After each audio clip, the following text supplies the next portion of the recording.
दूरगामी सोच के साथ विकसित भारत संकल्प यात्रा चल रही है और वह देश के अलग अलग यूनिवर्सिटीज में चल रही है।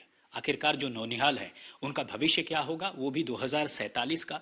इस पूरे मसले पर बातचीत करेंगे जामिया मिलिया के वीसी साफ तौर पर सर इकबाल हुसैन साहब, आपका बहुत बहुत स्वागत है।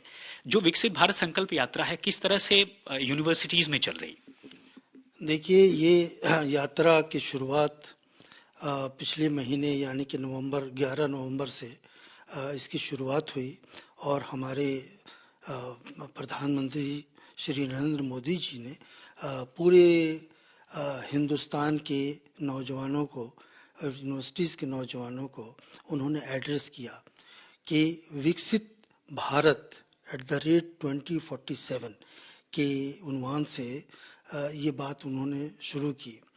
देखिए, हम तो सबसे पहले अपने प्राइम मिनिस्टर की इस विज़न का मैं शुक्रिया अदा करता हूँ उनका और दाद देता हूँ कि एक प्राइम मिनिस्टर जो पूरे हिंदुस्तान का प्राइम मिनिस्टर है, वो आज से नहीं, प्रेजेंट को ही नहीं बल्कि फ्यूचर में 25 साल बाद हिंदुस्तान कैसा होना चाहिए वो चाहते हैं कि आज के नौजवान को इस बात का पता होना चाहिए।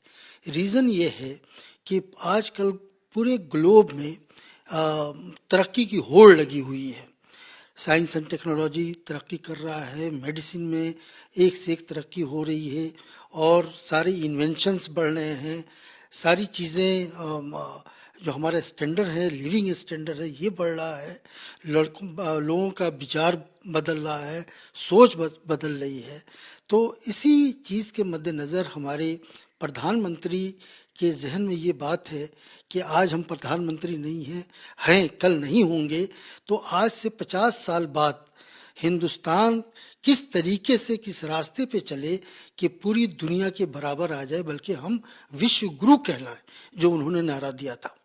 इकबाल जी, लेकिन इस बाबत बहुत सारी आलोचना भी हो रही है, लेकिन दूसरी सबसे खास बात यह है कि अब तोहफा भी मिला हुआ है जामिया मिलिया इस्लामिया को, या कि यहाँ मेडिकल कॉलेज होना चाहिए, तो उसका क्या हुआ? अभी मिलेगा नहीं मिलेगा, क्या कुछ हुआ?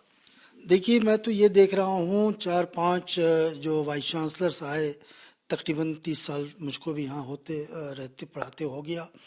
हर वाइस चांसलर की ये ख्वाहिश होती है कि हम कोशिश करके एक मेडिकल कॉलेज यहाँ के कायम कर दें, ताकि एक हमारी यूनिवर्सिटी जो है, सेंट्रल यूनिवर्सिटी, एक्सक्लूसिव हो जाए। एक ज़माना था ये डीम टू बी यूनिवर्सिटी थी, उसके बाद से सेंट्रल यूनिवर्सिटी हो गई। देखिए, तरक्की की राह पर मुस्तकिल हमारी जामिया मिलिया इस्लामिया जा रही है। ठीक है, भले बढ़ रही हो, लेकिन नाम को लेकर भी कंट्रोवर्सी है। नाम जो इसका है, देखिए, नाम एक प्रेजेंट स्टेटस होता है, ये आइडेंटिफिकेशन होता है। नाम हमारी यूनिवर्सिटी की जामिया मिलिया इस्लामिया है और आपको मैं बता दूं कि ये नाम किसी और ने नहीं रखा, बल्कि हमारे महात्मा गांधी, जिन्होंने नेशनल मूवमेंट का, खिलाफत मूवमेंट का नारा दिया, ये उनका नाम रखा हुआ है।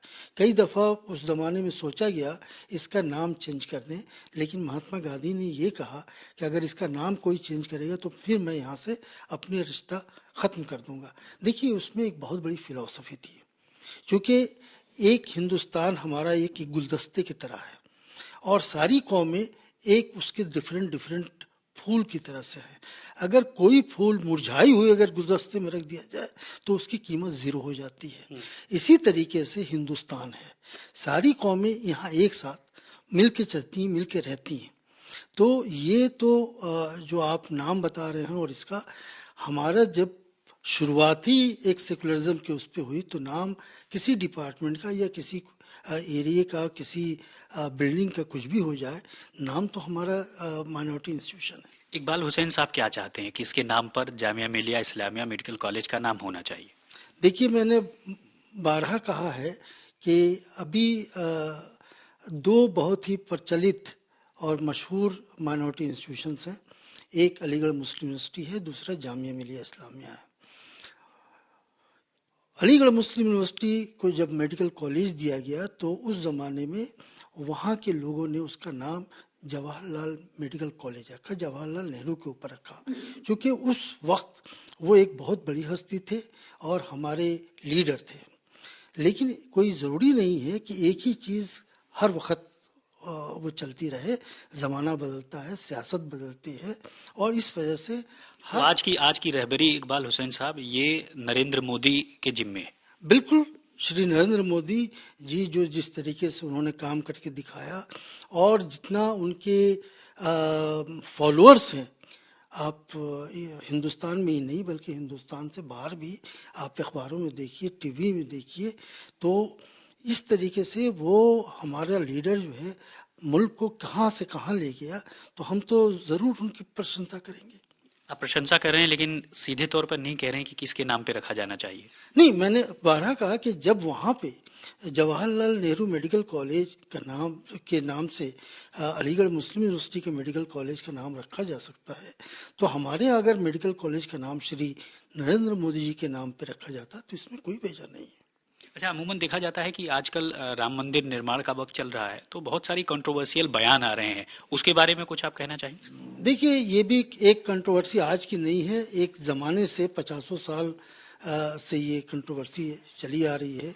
जैसा मैं बताता हूँ, इस कंट्रोवर्सी के दो हिस्से हैं, एक आस्था से जुड़ा हुआ और एक प्रोप्राइटरी राइट से जुड़ी हुई है। प्रोप्राइटरी राइट ये ठीक है, ये सारे मसले तो खैर सुप्रीम कोर्ट में है और इस वक्त जो रामलला का प्राण प्रतिष्ठा है या गृह प्रवेश कह दें हम, वो 22 जनवरी को साफ तौर पर होने को है। अब देखना ये है कि इस पूरे मसले में किस तरह से आगे बढ़ा जाता है, लेकिन साफ तौर पर आपने देखा कि जामिया मिलिया इस्लामिया के वीसी ने साफ तौर पर कह दिया है कि कम से कम जो जामिया मिलिया मेडिकल कॉलेज का नाम है वो प्रधानमंत्री नरेंद्र मोदी के नाम पर होना चाहिए।